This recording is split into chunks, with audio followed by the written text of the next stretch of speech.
திண்டிவனம் அருகே இருக்கின்ற தைலாபுரம் இல்லத்தில் பாமக நிறுவனர் ராமதாஸை சமீபத்தில் தமிழக காங்கிரஸ் கட்சியின் தலைவரான செல்வ பெருந்தகை மற்றும் அக்கட்சியின் மாநில துணைத் தலைவர் விஜயன் நேரில் சந்தித்துள்ளனர். அரை மணி நேரம் நடைபெற்ற சந்திப்பிற்கு பிறகு செய்தியாளர்களை சந்தித்து பேசியுள்ளார் செல்வ பெருந்தகை. அப்போது அவர் கூறுகையில், பொது வாழ்க்கையில் 40 வருடமாக உள்ள ராமதாஸை மரியாதை நிமித்தமாக சந்தித்து பேசியிருக்கிறேன். அரசியலுக்காக சந்திக்கவில்லை. அரசியலுக்கு அப்பாற்பட்ட சந்திப்பு இது.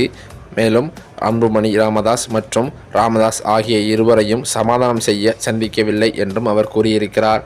மேலும் பத்திரிகையாளர் ஒருவர் இது கூட்டணி பற்றிய பேச்சுவார்த்தையா என்று கேட்டதற்கு பதில் கூற முடியாமல் திகைத்து போன செல்வ பெருந்தகையோ, அது பற்றி இப்போ பேச வேண்டாம், கூடிய விரைவில் தகவல் வெளியாகும் என்று பட்டும்படாமல் தொட்டும் தொடாமல் பேசியிருப்பது பல்வேறு அரசியல் கட்சி தலைவர்களிடையே பெரும் சந்தேகத்தையும் குழப்பத்தையும் ஏற்படுத்தியிருக்கிறது. ஏற்கனவே பாமகவானது இன்னும் கூட்டணி பேச்சுவார்த்தையை ஒரு கட்சியிடம் முடிவுக்கு கொண்டு வராத காரணத்தினால் தற்போது செல்வ பெருந்தகை அரை மணி நேரம் பேச்சுவார்த்தை நடத்தியிருப்பது கூட்டணி பேச்சுவார்த்தையாகத்தான் இருக்கும் என்று பல அரசியல் கட்சி தலைவர்களும் குழப்பத்தில் இருந்து வருகின்றனர். மேலும் அவர் கூறுகையில், திமுக கூட்டணியில் பாமக வருவது குறித்து திமுக தலைவர் ஸ்டாலின் தான் முடிவு செய்ய வேண்டும். திமுக கூட்டணி மீண்டும் ஆட்சி அமைக்கும். பாமகவில் ஏற்படும் பிரச்சனைக்கு திமுக தான் காரணம் என அன்புமணி புரிதலின்றி பேசியிருக்கிறார். திமுகவை அன்புமணி குற்றம் சாட்டுவது பாஜகவை சமாதானம் செய்ய கூறியிருப்பதாரே தவிர அவரது மனது எப்படி சொல்லாது. அப்படி சொல்ல வேண்டிய என்ன தேவை இருக்கிறது? திமுக பாமகவில் பிரச்சனை செய்ய என்ன தேவை இருக்கிறது? திமுக வளர்ச்சி பாதையில் தான் சென்று கொண்டிருக்கிறதே தவிர தமிழகத்தையும் வளர்ச்சி பாதைக்கு கொண்டு செல்கிறார்கள். எல்லா துறையும் வெற்றிகரமாகத்தான் நடைபெற்று கொண்டிருக்கிறது.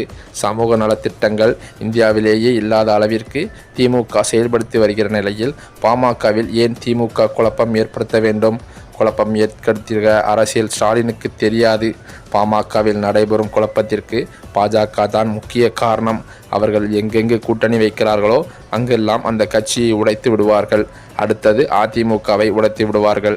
கூட்டணி என்று கூறிவிட்டு அதிமுகவை உடைத்துதான் விடுவார்கள் என்று செல்வ பெருந்தகை வெளிப்படையாகவே பேசியிருக்கிறார்.